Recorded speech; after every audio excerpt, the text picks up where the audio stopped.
Hello, everyone. As you can see, there's been a change in the hair. There's been a huge gap in the book timeline of reading, but we've only got a few chapters left. And then, in honor of Halloween at the end of the month, I'm going to be starting Dracula. So, hopefully, I'll get the rest of the chapters out this week, maybe. Um, but here we go. Chapter 25 of A Princess of Mars from the John Carter of Mars series by Edgar Rice Burroughs, The Looting of Zodanga. As the great gate where I stood swung open, my 50 Tharks, headed by Tars Tarkas himself, rode in upon their mighty thoats. I led them to the palace walls, which I negotiated easily without assistance. Once inside, however, the gate gave me considerable trouble, but I finally was rewarded by seeing it swing upon its huge hinges, and soon my fierce escort was riding across the gardens of the Jeddak of Zodanga. As we approached the palace, I could see through the great windows of the first floor into the brilliantly illuminated audience chamber of Thon Kosis. The immense hall was crowded with nobles and their women, as though some important function was in progress. There was not a guard in sight without the palace, due, I presume, to the fact that the city and palace walls were considered impregnable, and so I came close and peered within. At one end of the chamber, upon massive golden thrones encrusted with diamonds, sat Thon Kosis and his consort, surrounded by officers and dignitaries of state. Before them stretched a broad aisle lined on either side with soldiery, and as I looked, there entered the aisle at the far end of the hall the head of a procession which advanced to the foot of the throne. First, there marked 4 officers of the Jeddak's guard bearing a huge salver on which reposed, upon a cushion of scarlet silk, a great golden chain with a collar and padlock at each end. Directly behind these officers came 4 others carrying a similar salver, which supported the magnificent ornaments of a prince and princess of the reigning house of Zodanga. At the foot of the throne, these 2 parties separated and halted, facing each other at opposite sides of the aisle. Then came more dignitaries, and the officers of the palace and of the army, and finally 2 figures entirely muffled in scarlet silk, so that not a feature of either was discernible. These 2 stopped at the foot of the throne, facing Thon Kosis. When the balance of the procession had entered and assumed their positions, Thon Kosis addressed the couple standing before him. I could not hear his words, but presently 2 officers advanced and removed the scarlet robe from one of the figures, and I saw that Kantos Khan had failed in his mission, for it was Sab Thon, Prince of Zodanga, who stood revealed before me. Thon Kosis now took a set of the ornaments from one of the salvers, and placed one of the collars of gold about his son's neck, springing the padlock fast. After a few more words addressed to Sab Thon, he turned to the other figure, from which the officers now removed the enshrouding silks, disclosing to my now comprehending view Dejah Thoris, Princess of Helium. The object of the ceremony was clear to me. In another moment, Dejah Thoris would be joined forever to the Prince of Zodanga. It was an impressive and beautiful ceremony, I presume, but to me it seemed the most fiendish sight I had ever witnessed. And as the ornaments were adjusted upon her beautiful figure, and her collar of gold swung open in the hands of Thon Kosis, I raised my long sword above my head, and, with the heavy hilt, I shattered the glass of the great window and sprang into the midst of the astonished assemblage. With a bound, I was on the steps of the platform beside Thon Kosis, and as he stood riveted with surprise, I brought my long sword down upon the golden chain that would have bound Dejah Thoris to another. In an instant, all was confusion. 1,000 drawn swords menaced me from every quarter, and Sab Thon sprang upon me with a jeweled dagger he had drawn from his nuptial ornaments. I could have killed him as easily as I might a fly, but the age-old custom of Barsoom stayed my hand, and grasping his wrist as the dagger flew toward my heart, I held him as though in a vice, and with my long sword pointed to the far end of the hall. "Zodanga has fallen," I cried. "Look!" All eyes turned in the direction I had indicated, and there, forging through the portals of the entranceway, rode Tars Tarkas and his 50 warriors on their great thoats. A cry of alarm and amazement broke from the assemblage, but no word of fear. and in a moment the soldiers and nobles of Zidonga were hurling themselves upon the advancing Tharks. Thrusting Sab-Thon headlong from the platform, I drew Dejah Thoris to my side. Behind the throne was a narrow doorway, and in this Thon-Kosis now stood facing me, with a drawn longsword. In an instant we were engaged, and I found no mean antagonist. As we circled upon the broad platform, I saw Sab-Thon rushing up the steps to aid his father, but as he raised his hand to strike, Dejah Thoris sprang before him, and then my sword found the spot that made Sab-Thon Jeddak of Zidonga. As his father rolled dead upon the floor, the new Jeddak tore himself free from Dejah Thoris's grasp, and again we faced each other.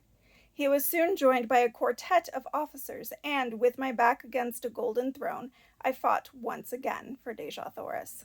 I was hard-pressed to defend myself, and yet not strike down Sab-Thon, and, with him, my last chance to win the woman I loved. My blade was swinging with the rapidity of lightning, as I sought to parry the thrusts and cuts of my opponents. 2 I had disarmed, and 1 was down, when several more rushed to the aid of their new ruler, and to avenge the death of the old. As they advanced, there were cries of, "The woman! The woman! Strike her down! It is her plot! Kill her! Kill her!" Calling to Dejah Thoris to get behind me, I worked my way toward the little doorway back of the throne, but the officers realized my intentions, and 3 of them sprang in behind me and blocked my chances for gaining a position where I could have defended Dejah Thoris against an army of swordsmen. The Tharks were having their hands full in the center of the room, and I began to realize that nothing short of a miracle could save Dejah Thoris and myself, when I saw Tars Tarkas surging through the crowd of pygmies that swarmed around him. With one swing of his mighty longsword, he laid a dozen corpses at his feet, and so he hewed a pathway before him, until in another moment he stood upon the platform beside me, dealing death and destruction right and left. The bravery of the Zidongans was awe-inspiring. Not one attempted to escape, and when the fighting ceased, it was because only Tharks remained alive in the Great Hall, other than Dejah Thoris and myself. Sab-Thon lay dead beside his father, and the corpses of the flower of Zidongan nobility and chivalry covered the floor of the bloody shambles. My word, I had trouble with that sentence. My first thought when the battle was over was for Kantos Kan, and leaving Dejah Thoris in the charge of Tars Tarkas, I took a dozen warriors and hastened to the dungeons beneath the palace. The jailers had all left to join the fighters in the throne room, so we searched the labyrinthine prison without opposition. I called Kantos Kan's name aloud in each new corridor and compartment, and finally I was rewarded by hearing a faint response. Guided by the sound, we soon found him helpless in a dark recess. He was overjoyed at seeing me, and to know the meaning of the fight, faint echoes of which had reached his prison cell. He told me that the air patrol had captured him before he reached the high tower of the palace, so that he had not even seen Sab-Thon. We had discovered that it would be futile to attempt to cut away the bars and chains which held him prisoner, so at his suggestion I returned to search for the bodies on the floor above for keys to open the padlocks of his cell and of his chains. Fortunately, among the first I examined, I found his jailer, and so soon we had Kantos Kan with us in the throne room. The sounds of heavy firing, mingled with shouts and cries, came to us from the city's streets, and Tars Tarkas hastened away to direct the fighting without. Kantos Kan accompanied him to act as guide, the Green Warriors commencing a thorough search of the palace for other Zidongans and for loot, and Dejah Thoris and I were left alone.